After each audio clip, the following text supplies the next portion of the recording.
여러분 안녕하십니까? 포항 MBC 뉴스투데이입니다. 주말에는 낮 기온이 크게 오르면서 야외 활동하시기 좋으셨을 텐데요. 한 주의 시작을 알리는 오늘 비가 내리면서 다소 쌀쌀하겠습니다. 안수진 기상캐스터입니다. 오늘 출근길에는 튼튼한 장우산 하나 챙기셔야겠습니다. 포근했던 주말을 뒤로하고 봄비가 땅을 적시겠는데요. 예상 강수량은 경북 동해안 지역에 10에서 40mm로 봄비치고 양도 제법 많겠습니다. 울릉도와 독도에는 10에서 20mm의 비가 예상이 됩니다. 밤이 되면 빗줄기는 점차 약해지겠습니다. 현재 경북 동해안 전 지역과 울릉도 독도에는 강풍 예비특보가 내려져 있는데요. 바람으로 인해 오후가 돼서도 기온은 크게 오르지 못하며 한 자릿수에 머물겠습니다. 동해상에는 풍랑 예비특보로 바람이 매우 강하게 불겠고 물결도 높게 일 것으로 보입니다. 자세한 지역별 날씨 알아보겠습니다.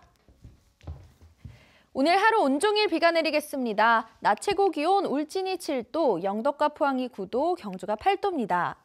울릉도와 독도에도 밤까지 비가 오겠습니다. 낮 기온 울릉도 6도, 독도 7도입니다. 동해상에는 당분간 바람이 매우 강하게 불면서 물결이 높게 일겠습니다. 바다의 물결 동해 중부 해상에서 최고 4m, 동해 남부 해상에서 최고 6m로 일겠습니다.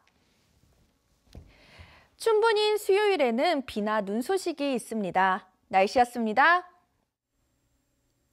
수노염 논란 속에 문을 연 형산강 수상 레저타운 조종면허 시험장에서 첫 시험이 치러졌습니다. 포항시는 수질 검사에서 이상이 없고 오염 대책을 세웠다고 했지만 환경단체는 아직 안전성이 확보되지 않았다며 시험을 중단하라고 촉구했습니다. 보도에 한기민 기자입니다. 형산강변에 조성된 축구공 모양의 수상 레저타운 조종면허 시험장에서 첫 시험이 치러졌습니다. 응시생과 감독관을 태운 모터보트가 물살을 가르며 부표를 피해 이리저리 지정된 코스로 나아갑니다. 계류장까지 안전하게 보트를 조종한 응시생은 첫 합격에 영광을 안았습니다. 집사람까지 해서 6명 한번 태우고 멋진 이렇게 강을 한번 건너가고 싶은 그런 마음도 있고 또 아니면 이렇게 레저 활동 좀 할 수 있는 그런 여건 되면 참 좋겠습니다. 포항시가 해양 관광 산업을 육성하기 위해 국비 등 90억 원을 들여 조성한 형산강 수상 레저타운은 4층 규모의 교육장과 계류장 등을 갖췄습니다. 지방자치단체로는 처음으로 직접 조종면허 시험을 관리하고 수상 안전 교육도 합니다. 하지만 강 건너편 철강공단에서 내려오는 구무천 일대의 수은오염 퇴적물은 아직 제거되지 않아 안전성 우려가 계속되는 상황입니다. 환경단체는 수상 레저기구가 운항하는 과정에서 수은으로 오염된 퇴적물이 확산된다며 시민들의 건강을 위해 시험장 운영을 중단할 것을 촉구했습니다. 정밀 조사를 한 이후에 안전성이 확보된 이후에 조종면허 시험을 쳐야 되는 문제이지 지금 이런 상황에서 시민들이 걱정할 수밖에 없죠. 이에 대해 포항시는 시험장을 당초 계획보다 200m 상류로 이전하고 오염 우려 지역에 통제선을 설치했다며 주변 수질에는 이상이 없어 시험장을 계속 운영하겠다는 입장입니다. 앞으로 조종면허 시험을 한 후 바로 수질에 영향이 있는지를 모니터링하기 위해서 전문기관에 의뢰를 하는 등 향후적인 대책을 수립해 나가도록 하겠습니다. 포항시의 대책에도 불구하고 형산강 수은 오염 문제는 아직 해결되지 않은 상태여서 앞으로도 논란은 계속될 것으로 보입니다. MBC 뉴스 한기민입니다. 포항 영일만항 배후단지의 항만 경쟁력을 높여나갈 물류시설들이 계속 갖춰지고 있습니다. 지난해 엘리온 종합물류가 운영을 시작해 1만 TU의 물동량을 처리하고 있고 지난주에는 포항국제물류 냉동창고가 건립돼 대구 경북의 농수산물 수출입에 중추적인 역할을 담당하게 됩니다. 영일만항은 철강제와 부원료, 러시아 수출 자동차 등의 화물을 주로 처리해 왔는데 이번 냉동창고 완공으로 신규 물동량 유치에 도움이 되고 있고 앞으로 항만 배후단지가 추가로 건설되고 국제 여객부두까지 갖춰지면 종합항만으로 기능이 기대됩니다. 고철을 재활용하는 제강 공장에서 기준치를 수십 배 초과하는 방사능 물질이 발견되고 있지만 장기간 보관되면서 심각한 위험에 노출돼 있습니다. 1, 2년 이상씩 보관하는 공장도 적지 않은데 방사능 물질의 치명적 위험성을 생각하면 사실상 방치에 가깝다는 지적입니다. 장성훈 기자입니다. 고철을 재활용하는 제강공장에서 임시 보관 중인 방사능오염물질 현황입니다. 전국 8개 제강사의 고철에서 38건의 방사능오염물질이 검출돼 임시 보관 중인 것으로 나타났습니다. 지역에선 동국제강 포항공장에서 정신 이상 등의 증세를 유발하는 토륨과 골수암 등을 일으키는 라듐이 잇따라 기준치의 수십 배까지 검출됐습니다. 현대제철 인천공장에선 밀양에도 백혈병 등을 유발하는 고독성의 스트론튬과 세슘이 검출됐지만 바로 처분하지 않고 있습니다. 이렇게 제강공장에서 방사능 오염 고철이 임시 보관 중인 경우는 전국적으로 38건, 이 가운데 11건은 1년 이상 적절한 조치 없이 사실상 방치되고 있습니다. 최근 5년간의 통계를 보면 사정은 더 심각합니다. 전국 제강사 19곳에서 검출된 방사능 오염 물질을 국외 반송이나 위탁 폐기, 방패장 인도 등 조치하지 않은 경우는 38건에 이릅니다. 이렇게 치명적인 방사능 물질을 민간 시설에 장기간 보관하다 보니 위험을 방치한다는 우려의 목소리가 큽니다. 우선은 현장 노동자들의 그 피폭 문제가 걱정되고요. 장시간 방치된다고 봤을 때 제대로 관리가 되지 않았을 때 2차 오염 문제도 상당히 걱정스럽습니다. 특히 현행법에는 사업주가 임시 보관 중인 방사능 오염 물질을 언제까지 처분하라는 기한 설정이 없고 관리기관인 원자력안전위원회도 소극적으로 대처해 위험을 키우고 있다는 지적입니다. 원자력안전위원회는 제강공장의 방사능 오염 물질은 격리 보관과 작업자 접근 금지 등 규정에 따라 안전하게 보관 중이라고 해명했습니다. 그 발전소에 보면은 관리구역이 있거든요. 그렇죠. 예. 예, 거기에 준해가지고 관리를 하는지 검사를 계속 1년에 한 번씩 하고 있습니다. 이 문제를 제기한 자유한국당 김도읍 의원은 원자력안전위원회가 방사능 오염 물질을 처분하도록 의무화하고 처분 과정을 투명하게 공개하는 내용을 골자로 하는 개정 법률안을 최근 대표 발의했습니다. MBC 뉴스 장성훈입니다. 6.13 지방선거를 앞두고 자유한국당 경북도지사와 대구시장 후보 공천이 다음 달 10일쯤 결정될 전망입니다. 자유한국당은 최근 비공개 최고위원회를 열고 경북도지사 후보 여론조사를 다음 달 8일과 9일 이틀 동안 실시해 10일 발표하는 방안을 의결했습니다. 경선 방법은 책임 당원 투표와 여론조사 결과를 5대5의 비율로 반영합니다. 제주도에서나 가능했던 바나나를 포항에서도 재배가 시작됐습니다. 우리나라 육지에서 농사로는 처음인데 수입산의 가격 경쟁력이 뒤짐에도 어떤 이유로 재배를 시도하는지 김기영 기자가 취재했습니다. 제주도에서 8년째 감귤 농사를 짓고 있는 한상훈 씨는 포항 흥해들녘 비닐온실 0.5헥타르에 바나나 묘목 400그루를 심었습니다. 올 연말이면 노란 바나나를 맛볼 수 있습니다. 포항은 바다를 끼고 있어 겨울철에도 비교적 온화한 데다 연간 일조량이 2200시간으로 해무가 자주 끼는 제주도보다 400시간 많습니다. 온도 부분에서 이제 겨울에 제주도보다 조금 이제 약한 부분이 있는데 그거는 그 하우스 요즘 시설이 잘 돼 있기 때문에 그 보온 시설을 잘해서 게다가 경락가 대비 30%를 차지하는 육지 소비처로의 항공이나 선박 운송비가 들지 않습니다. 다만 가격이 수입산보다 배 이상 비싼데 이마저도 친환경으로 대응하면 경쟁력은 충분하다는 분석입니다. 수입산은 재배 과정에서는 물론 검역 과정에서 농약 등으로 살균 처리를 하기 때문에 수요가 늘고 있는 영유아 이유식으로도 판로가 확보돼 있습니다. 수입 바나나에 비해서 완숙도가 상당히 진해된 80% 이상이었을 때 수확을 하기 때문에 당도라든가 바나나 특유의 향이. 한 씨는 아열대 작물인 한라봉도 심어 3년 후에는 수확이 가능합니다. 포항시는 부추나 시금치, 사과 등 현재 단조로운 농업 품목을 다변화하고 아열대 작물이 농가의 고소득원이 되도록 지원할 방침입니다.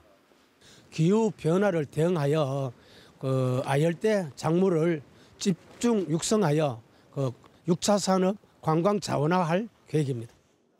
포항 지진 진앙지에 심겨진 어린 바나나가 희망의 열매를 맺기 위한 도전을 시작했습니다. MBC 뉴스 김기영입니다. 지난해 귀농창업자금 부정수급액이 151억 원에 달한 가운데 정부는 귀농창업자 선정을 선착순에서 심사제로 요건을 강화하는 등 대책을 마련했습니다. 농림축산식품부는 올해 1월 도입한 귀농창업자금 정보 시스템을 통해 중복 자금 지원을 방지할 방침입니다.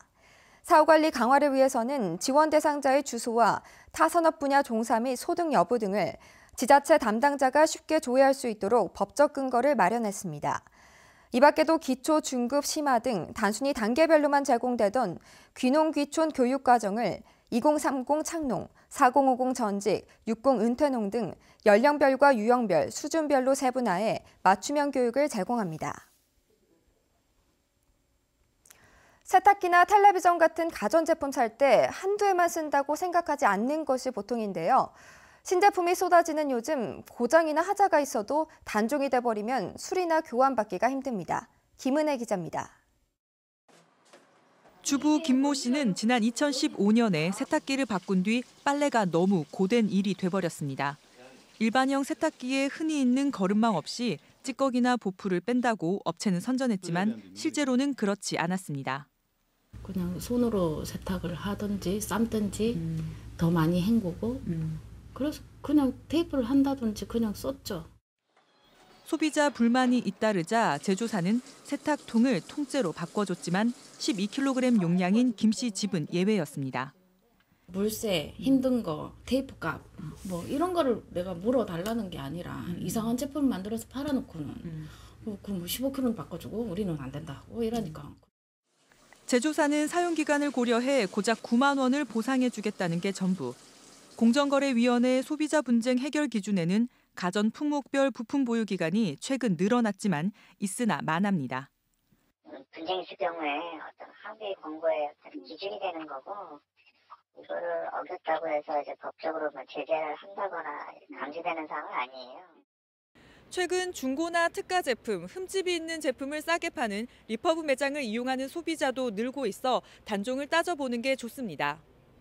품질 보증 기간이나 이제 내용 연수 등을 파악해서 이제 어떤 하자가 발생했을 때 보상을 받을 수 있는지 그걸 확인할 필요성이 있고 그 물건을 인도받고 이제 설치할 때 정상 작동 여부도 확인하셔야지. 신제품은 쏟아내면서 사후 관리는 뒷전인 제조사. 부품 보유 기간을 의무화하거나 제품을 물어줄 때는 제값을 쳐주는 제도가 있어야 한다는 주장이 설득력을 얻고 있습니다. MBC 뉴스 김은혜입니다. 전통시장에 새 바람을 불어넣기 위해 지자체마다 청년몰 조성에 분주한데요. 생존 사례는 많지 않습니다. 이 가운데 안동 신시장은 지난해 10곳에 이어 20개의 청년 점포를 추가로 조성합니다. 엄지원 기자입니다. 1년 전 안동 신시장에 들어선 청년몰. 주말인데도 10곳 중 5곳이 문을 닫았고 그나마 영업 중인 곳에서도 손님을 찾아보기 어렵습니다. 폐업 후 임대 딱지가 붙은 점포도 눈에 띕니다. 대문 천만 다행인데 사람이 안 생기다 느껴봐서 이제 언제 이러다 끝난데 뭐. 안동시가 중소기업청 청년몰 사업에 선정돼 지급한 지원금은 점포당 평균 2,500만 원. 1년간 임차료 면제와 최대 600만 원의 리모델링 비용 등인데 지원금이 끊길 무렵 운영을 포기하는 점포가 늘고 있습니다. 사후 관리가 부족한 일회성식 지원으로는 오랜 기간 침체한 전통시장의 입지적 한계를 뛰어넘긴 어렵기 때문입니다. 아무래도 시장 안쪽이다 보니까 노출이 안 되고 홍보하는 데에서 너무 어려움을 겪고 있는 것 같습니다. 이 같은 위기 속 안동시는 오는 5월 2차 청년몰 개점을 앞두고 있습니다. 홍보 예산을 늘려 접근성을 극복하고 강제성 있는 운영 규약 등을 정해 지원 기간 이후를 대비한다는 겁니다. 협동조합을 구성을 해서 내교를 만들어서 청년들이 자생력을 가지고 자율적으로 규정을 지키고 실천해 나가도록 그렇게 육성하고자 합니다. 2년 안에 성패가 갈린다는 청년몰. 안동 신시장이 새 활로를 찾을 수 있을지 관심이 모아지고 있습니다. MBC 뉴스 엄지연입니다. 경상북도가 어제 브라질의 수도 브라질리아에서 개막하는 제8차 세계 물포럼에 참가해 경북 물산업 홍보에 나섰습니다. 경북도는 경주시가 개발한 급속 수처리 기술과 낙동강보 구간별 수질 관리 등을 세계에 알리고 LG 이노텍이 개발한 자외선 살균 소독 장치 등 다양한 관련 제품도 전시합니다. 오는 23일 열리는 세계 물 포럼에는 160개국에서 참가해 물 공유를 주제로 세계 물 문제 해결 방안을 논의하고 기업들은 세계 물 시장 선점을 위해 경쟁을 펼치게 됩니다. 지난해 지진 피해로 문을 닫은 포항시립미술관이 3개월간의 복구를 마치고 다시 문을 열었습니다. 올해 첫 기획전의 주제는 최근 화두가 되고 있는 여성인데요. 장미쁨 기자가 소개합니다. 전시관에 들어서자 강렬한 흑백의 대작이 여성스러움의 편견을 깹니다. 오로지 연필로만 그려낸 작품으로 섬세하면서도 집요함마저 느껴집니다. 마 섬유를 얇은 종이처럼 만든 후 겹겹이 쌓은 그림 또한 60대 여류 작가의 작품입니다. 여성이기에 겪을 수밖에 없었던 상처들은 누덕누덕 기워진 신체로 묘사되기도 합니다. 우리 지역에서 활동을 하고 있는 그 여성 작가들의 지역적인 특수성, 그런 것들이 또 그런 여성성들과 함께 어떤 식으로 이제 시각 작품으로 발현되는가, 그런 것들을 좀 살펴볼 수 있는 그런 전시라고 할 수 있겠습니다. 이번 전시는 영남에서 활동하는 50, 60대 여성 작가들이 참여했습니다. 전통과 현대를 이으면서도 새로움을 이끌어가는 책임감 묵직한 중견 작가이면서 가부장 사회와 남성 편력의 화단에서 좌절을 공유했던 장본인입니다. 지진 피해로부터 상처를 받은 시민들이 이 전시를 보고 치유와 힐링이 되는 그런 전시가 되었으면 좋겠습니다. 이외에도 서양 화가 고 김준식 화가의 첫 회고전을 경주 솔거미술관에서 만날 수 있으며 아트테이너 포항 초대전, 봄의 마음전이 포항 더 코르소 갤러리에서, JJ 소장 신작품전이 경주 JJ 갤러리에서 열립니다. MBC 뉴스 장미쁨입니다. 문화재청은 우리나라 온돌 문화를 국가무형문화재 신규 종목으로 지정 예고했습니다. 2000년 이상 전승되어 온 온돌 문화는 한국인의 생활 관습과 규범이 포함되어 있고 주택과 실내 건축, 가구의 형식에도 큰 영향을 미쳐 사회문화적 가치가 큰 것으로 평가받고 있습니다. 다만 한국인의 보편적인 생활 양식이라는 점에서 특정 보유자나 보유단체는 인정하지 않는다고 예고했습니다. 문화재청은 30일간의 지정 예고기간과 무형문화재위원회의 심의를 거쳐 국가무형문화재 지정 여부를 최종 결정할 예정입니다. 울진군이 빅데이터를 이용한 전수조사를 통해 복지 사각지대에 놓인 취약계층을 찾아내 지원하기로 했습니다. 군은 단정과 단수 등 14개 기관에서 27종의 빅데이터 자료를 수집해 분석 작업을 하고 있으며 이 가운데 70여 가구를 선별해 전수조사를 벌일 예정입니다. 조사를 통해 발굴된 대상자는 민간 복지서비스 센터 등과 연계해 원스톱 복지 서비스를 제공할 계획입니다. 경주시는 내년도 농림축산식품 사업에 지난해보다 12.4% 증가한 802억 원을 투입하기로 했습니다. 분야별로는 농작물 재해보험과 직불제, 시설 현대 분야 등 농정 분야가 236억 원, 농촌 중심지 활성화 사업 등 농촌 개발 분야가 405억 원, 축산 분야 156억 원 등 44개 사업입니다. 경주시 이들 사업에 필요한 예산을 농림축산식품부에 신청할 계획으로 부서별로 신청한 국고 예산이 최대한 반영될 수 있도록 행정력을 집중할 계획입니다. 경주시는 봄철을 맞아 다음 달 26일까지 비산먼지 발생 사업장을 대상으로 특별 점검을 벌입니다. 점검 대상은 비산먼지 발생 신고 여부와 방진벽이나 방진막 설치 여부, 수송 차량의 세륜 세차 시설 운용 여부, 야적물에 대한 방진 덮개 설치 등으로 위반 사업장에 대해서는 행정처분이나 고발 조치할 방침입니다. 경주시는 미세먼지 발생을 줄이기 위해 해마다 2차례 특별 점검을 벌이고 있으며 지난해에는 20개의 위반 사업장을 적발했습니다.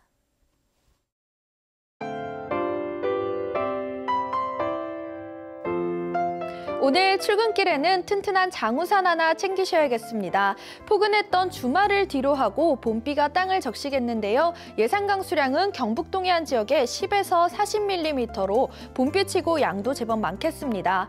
울릉도와 독도에는 10에서 20mm의 비가 예상이 됩니다. 밤이 되면 빗줄기는 점차 약해지겠습니다. 현재 경북 동해안 전 지역과 울릉도 독도에는 강풍 예비특보가 내려져 있는데요. 바람으로 인해 오후가 돼서도 기온은 크게 오르지 못하며 한 자릿수에 머물겠습니다.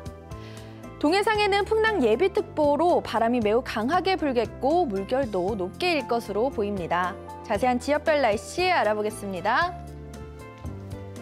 오늘 하루 온종일 비가 내리겠습니다. 낮 최고 기온 울진이 7도, 영덕과 포항이 9도, 경주가 8도입니다. 울릉도와 독도에도 밤까지 비가 오겠습니다. 낮 기온 울릉도 6도, 독도 7도입니다. 동해상에는 당분간 바람이 매우 강하게 불면서 물결이 높게 일겠습니다. 바다의 물결 동해 중부 해상에서 최고 4m, 동해 남부 해상에서 최고 6m로 일겠습니다. 춘분인 수요일에는 비나 눈 소식이 있습니다. 날씨였습니다. 네, 이상으로 포항 MBC 뉴스투데이를 마칩니다. 여러분 고맙습니다.